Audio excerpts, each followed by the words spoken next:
savoir nombrer fidèle à ses programmes au fil de la plume.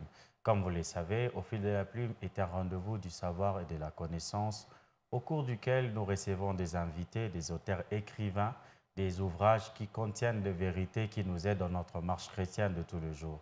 Dans ce numéro, nous avons le réel plaisir de recevoir un invité plus ou moins particulier. Vous allez comprendre pourquoi je dis ça.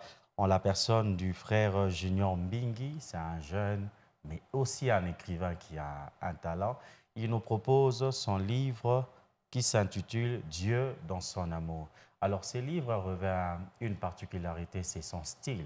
En réalité, c'est un recueil de poèmes qui contient plusieurs poèmes qui s'articulent autour de l'amour de Dieu et l'amour du chrétien pour son Dieu. Alors, je m'en vais les saluer. Bonjour frère Junior. Bonjour frère Sanfo. Merci pour votre disponibilité.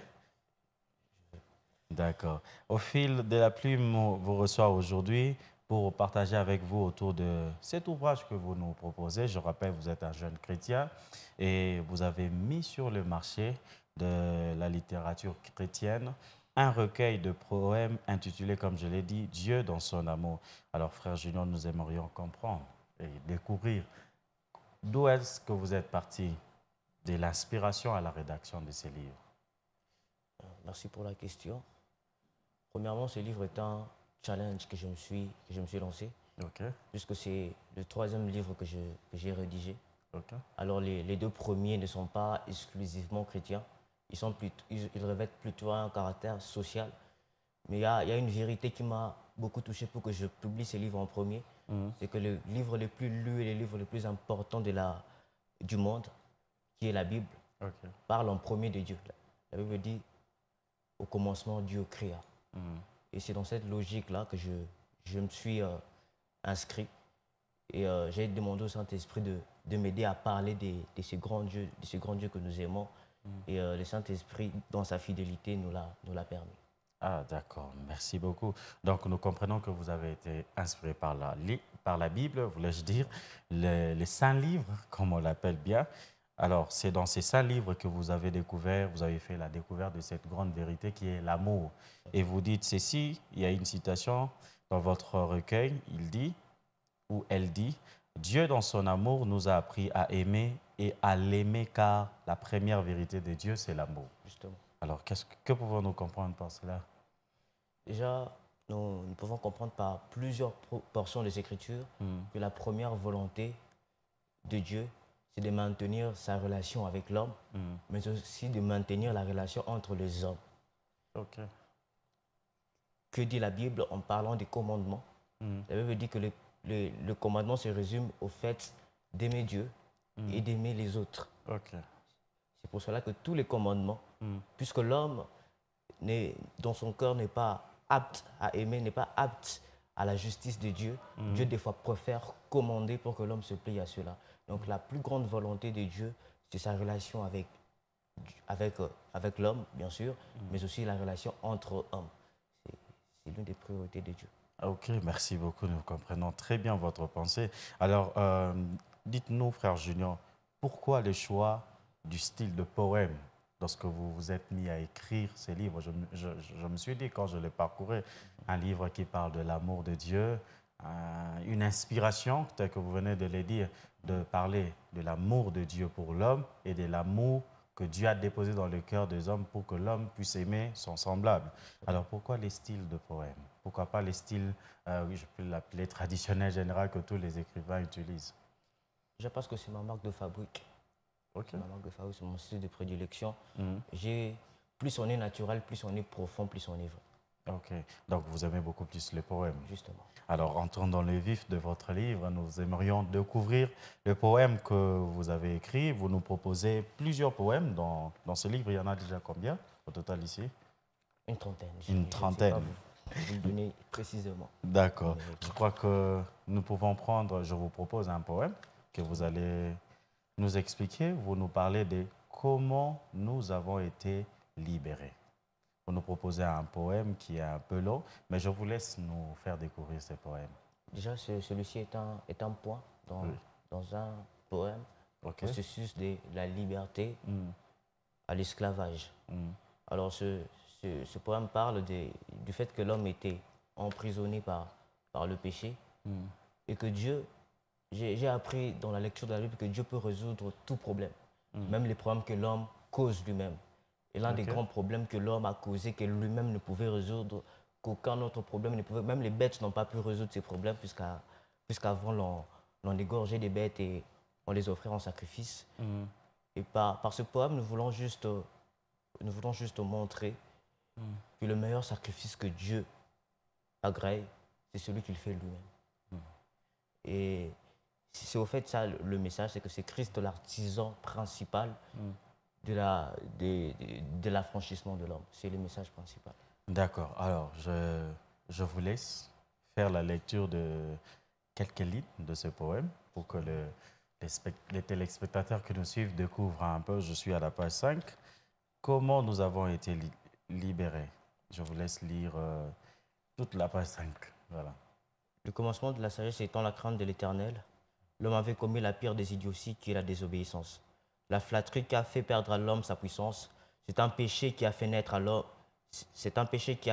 péché dans sa pensée, qui a fait naître la mort comme récompense. L'homme a été vaincu par la ruse de celui dont il est la risée. Le diable n'est pas celui qui a emprisonné l'homme, mais celui qui l'a convaincu à s'emprisonner de soi. Car le Tout-Puissant nous a donné le choix, il nous a donné des grains, tout dépend de la main qui sème. Aussi le pouvoir sur notre vie dont nous sommes en partie rois. Merci beaucoup. Voilà, je vous propose, cette fois-ci, je vous laisse nous proposer un autre poème, selon votre choix, selon votre liberté. Veuillez nous proposer un poème que vous allez aussi nous expliquer.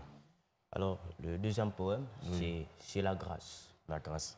Nous aimerions découvrir ces poèmes. Lisez et puis vous allez nous proposer l'explication.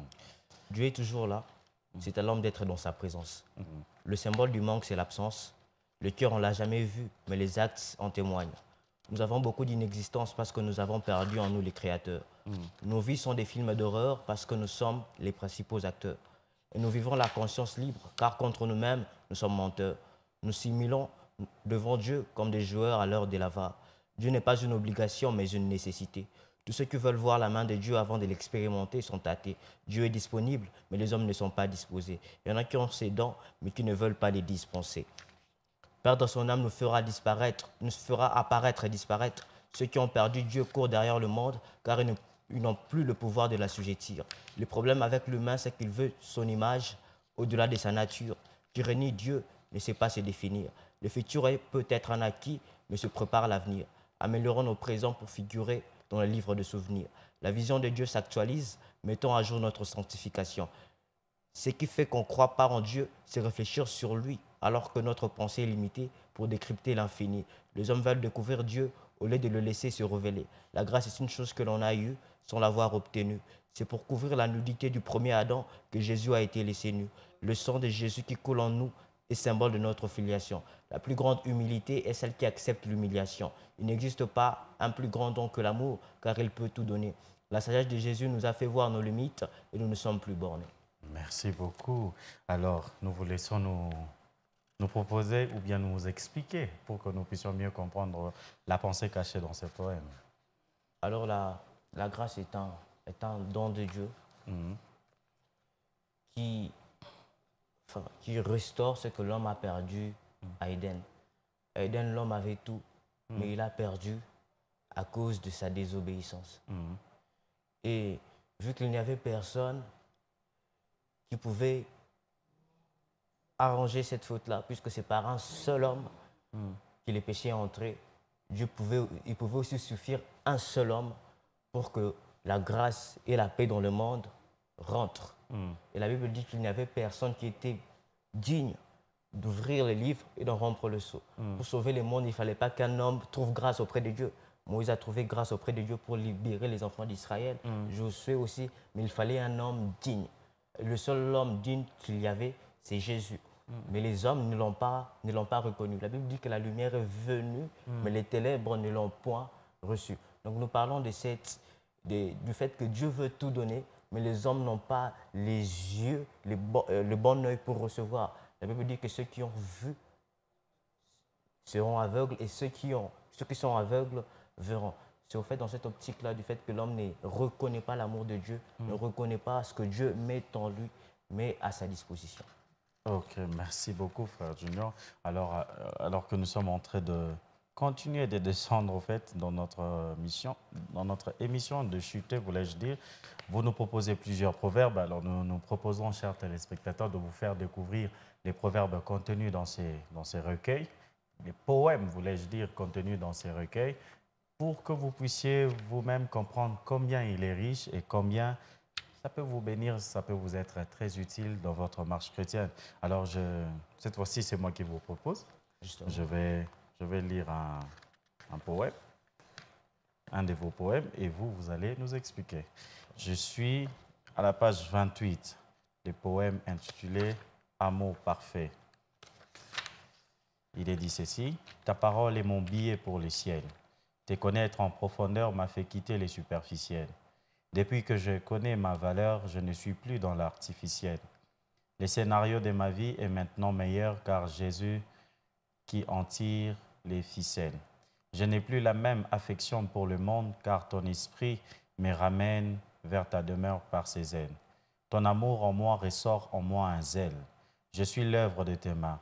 Ta parole est le GPS qui me fait marcher sur ton chemin. Auprès de toi, j'apprendrai comme un éternel gamin. Ton amour est une puissance. Ta voix repousse les menaces. Tu as promis de combattre pour moi que je ne tiens plus l'épée. Avant toute autre chose, Jésus, c'est la paix. La source d'eau qui ne tarit jamais est en moi, que je ne connais plus la sécheresse. Il m'a donné un pouvoir, n'est pas les servir est une paresse. L'or et l'argent lui appartiennent. Je marche avec celui qui crée la richesse. Ton amour parfait n'a pas tenu compte de mon âme pécheresse. Tu es la joie du cœur qui redresse ma vie le jour de la détresse. Quand les quotidiens deviennent durs, tu es ma tendresse. Ne me cherchez plus dans le monde, Jésus est mon adresse. C'est mes mains qui agissent, mais à lui mon adresse. Comme un chant, c'est sa parole qui me dresse. C'est quand le cœur est en communion avec lui que la prière ne cesse. Son amour a fait que sur terre, à la croix, qu'il me remplace, et qu'au ciel, qu'il me cherche une place. Je m'arrête par là. Ces poèmes nous parlent de l'amour parfait. Nous allons finir par celui-ci. Nous vous écoutons, frère Junior. Alors, l'amour parfait, c'est cet amour que nous donne Jésus, inspirant la sécurité, inspirant une fois de plus la grâce, inspirant aussi l'autonomie. C'est-à-dire que Jésus nous apprend des choses pour que nous puissions aussi les faire. C'est pour ça qu'il disait que je ne vous appelle plus serviteur, mais je vous appelle maître, car je vous ai appris tout ce que mon Père m'a appris. Donc c'est dans ce sens-là, dans cette optique que ce poème a été écrit. D'accord, merci beaucoup. Alors, en bref, en conclusion, puisque nous chutons déjà pour l'émission d'aujourd'hui, que représentent ces recueils de poèmes? Comment il peut être utile pour tout chrétien qui nous suit? Alors, ce recueil présente plusieurs aspects de l'amour de Dieu, allant de la grâce, passant par la miséricorde et aboutissant à la justice de Dieu. Mais plus ce poème et ce recueil veut plus faire naître un sentiment à l'égard de toute personne, même pas d'un chrétien, mais il a aussi ce caractère évangélique. Puisque la foi, pouvons-nous le dire, c'est aussi une forme d'amour que l'on a pour Dieu. La Bible dit que ceux qui n'ont pas l'amour n'ont pas connu Dieu. Donc, si vous dites que vous avez la foi, vous devez connaître Dieu. Puisque même pourquoi en Dieu, la Bible dit que ceux qui ont cru dans son cœur, il faut l'aimer, la foi, toujours ce revers-là de foi. Mais aussi, il a aussi pour but de faire naître en nous la justice. Puisque aimer Dieu, exprimer son amour pour Dieu, c'est être juste. Puisque la Bible dit que celui qui m'aime garde mes commandements. C'est pour faire naître ces deux sentiments, la foi et la justice. Merci beaucoup. Merci, frère Junior. Merci pour votre disponibilité. Merci aussi pour ce recueil, ces manuels combien riches. Nous espérons que ce n'est pas le tout dernier écrit que vous avez publié. Nous serons ravis de vous recevoir prochainement avec un autre ouvrage qui va aussi nous bénir et bénir tout le peuple de Dieu. Tout le plaisir, l'honneur m'a été donné. Merci beaucoup, chers téléspectateurs. Merci de nous avoir été fidèles. Nous vous fixons rendez-vous prochainement. Nous remercions l'équipe de réalisation ainsi que la production Le rendez-vous est fixé au prochain numéro. Que Dieu vous bénisse.